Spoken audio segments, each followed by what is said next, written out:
Hi everyone, wherever you are, I hope you and your family are safe and well. Thank you for being here. I am Syed Moinuddin, Assistant Professor in AAA Department. I am here to talk to you about basics of electrical circuit and superposition theorem. This topic introduces the basic concept of circuit analysis, which is the foundation for all subject of electrical engineering discipline. So let's get started.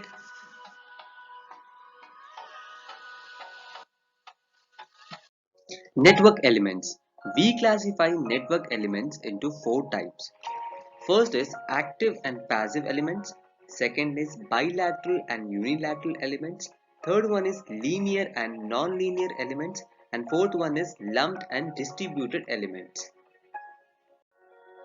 Let's see what is active element and passive element. Active element is an element which can energize a circuit or network. That means it delivers a net amount of energy. So active elements supply energy to the circuit. Or we can say active element can supply an average power from an infinite time to external circuit. I can say active elements are the element which has a capacity for delivering power to the circuit. Okay, example for active elements are voltage source and current source. Voltage source is a one which maintain constant voltage at its terminal irrespective of the load. So it unit measure in volts. Whereas current source is a one which delivers a current with respect to the load. Units are amperes. Okay, so example for active elements are voltage source and current source. Now coming to the part of passive elements.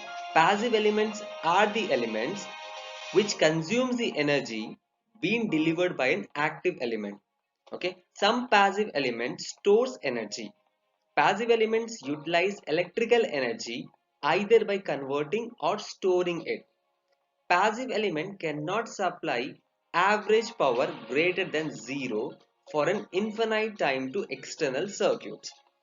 Example for the passive elements are resistance, inductance and capacitance. Now what is resistance? Resistance converts electrical energy into heat energy, whereas inductance store energy in the form of magnetic field. Capacitor stores the energy in the form of electrostatic field or we call as electric field. So example for the passive elements are resistance, inductance and capacitance, and example for active elements are voltage source and current source. So active elements are the element which supply energy to the circuit, whereas passive element which consumes the energy or stores the energy or dissipate the energy in the form of heat, light, etc. are called as passive elements. Next is bilateral and unilateral elements. So bilateral elements whose characteristics or properties are same in either direction. For example, distribution or transmission line. So we call that as bilateral circuit.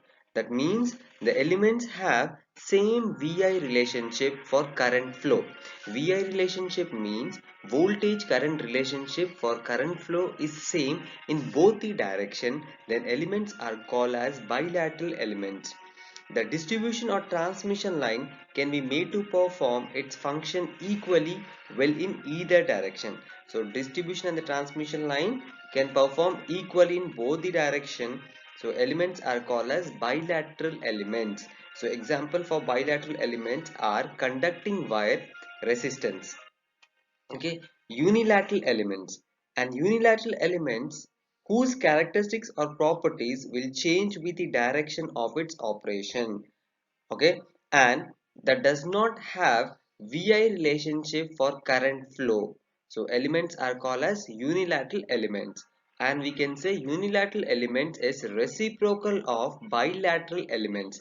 So example for unilateral elements are vacuum diodes, silicon diodes or rectifiers.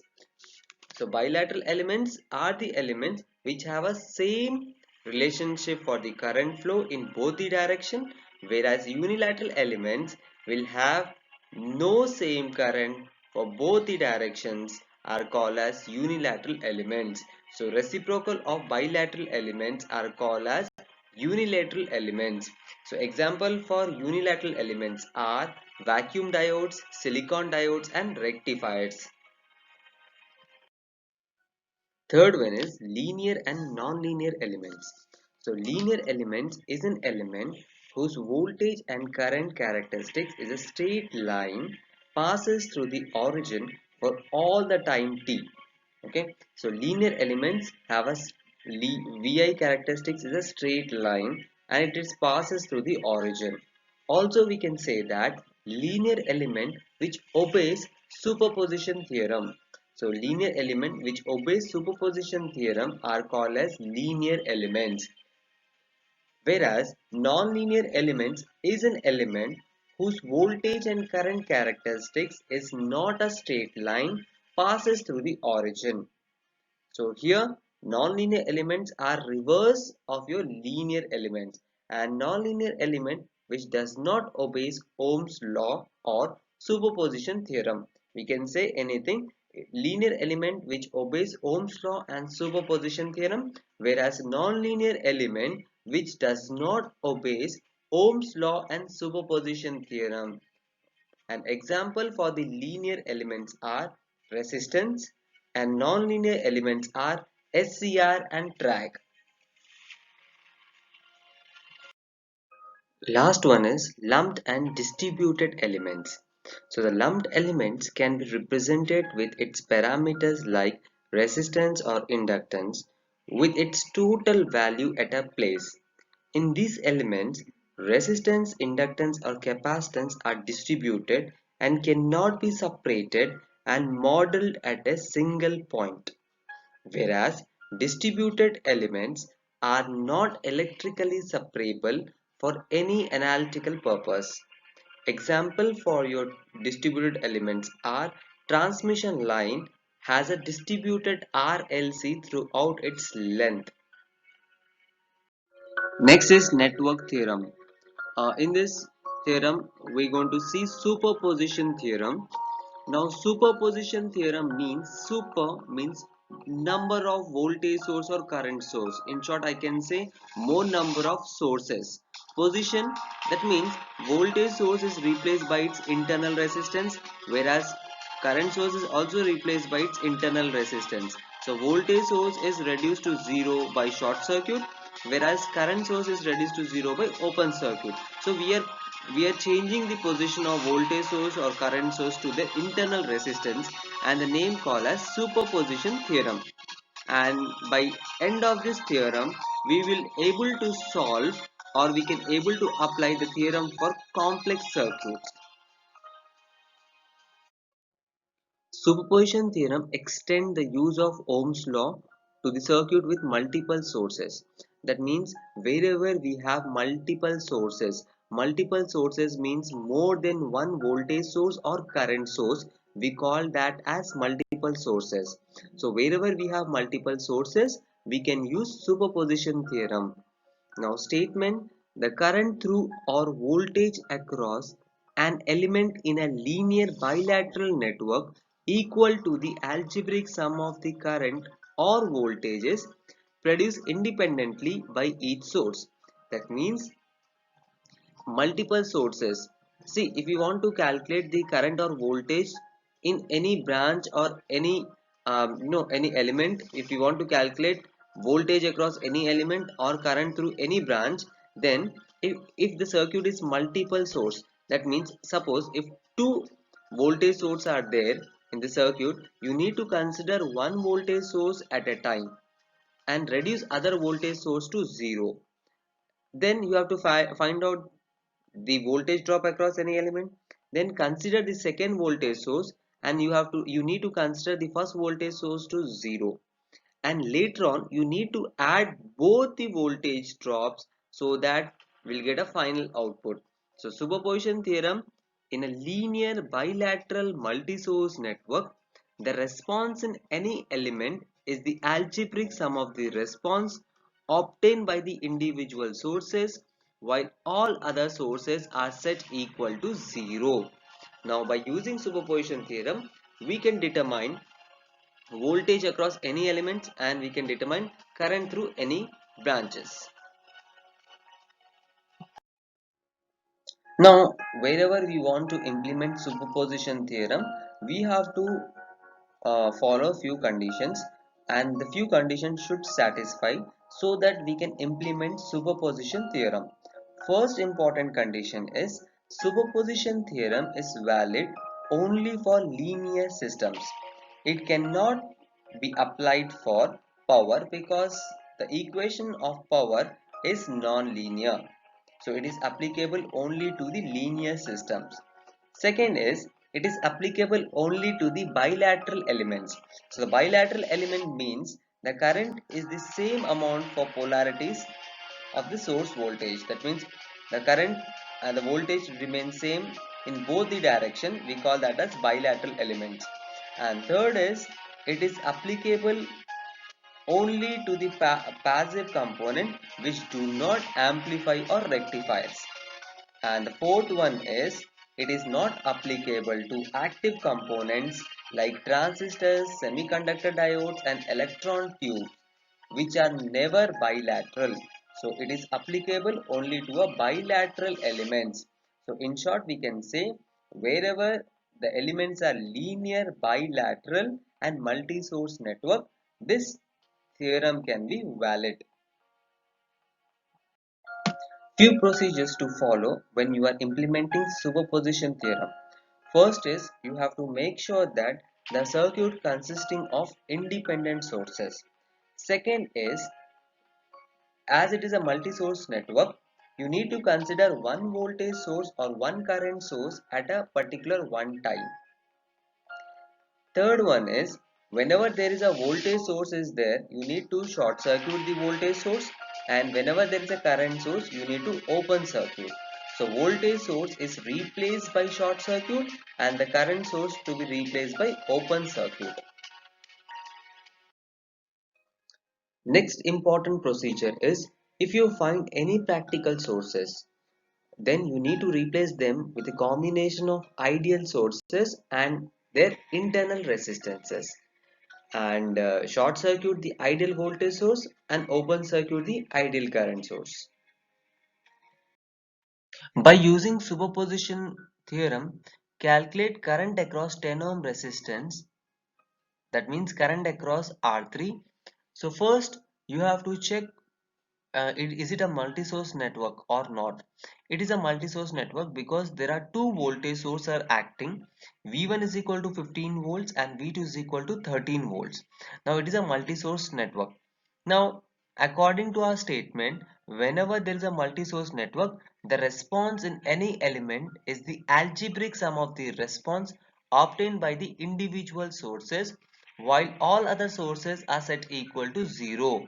That means you need to consider one voltage source at a time and reduce other voltage source to 0. Now the voltage source is reduced to 0 by short circuit.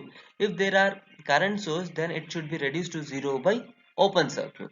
Now here V1 we are considering V1 and we are not considering V2. We are making V2 is equal to 0, that is short circuit. So V1 is equal to 15 volts and R1 is given as 100 ohms, R2 is 20 and R3 is 10 ohms. Now by using parallel resistance in parallel formula, R2 R3 is in parallel, then we can consider R2 into R3 by R2 plus R3, 20 into 10 by 20 plus 10. We'll get one value.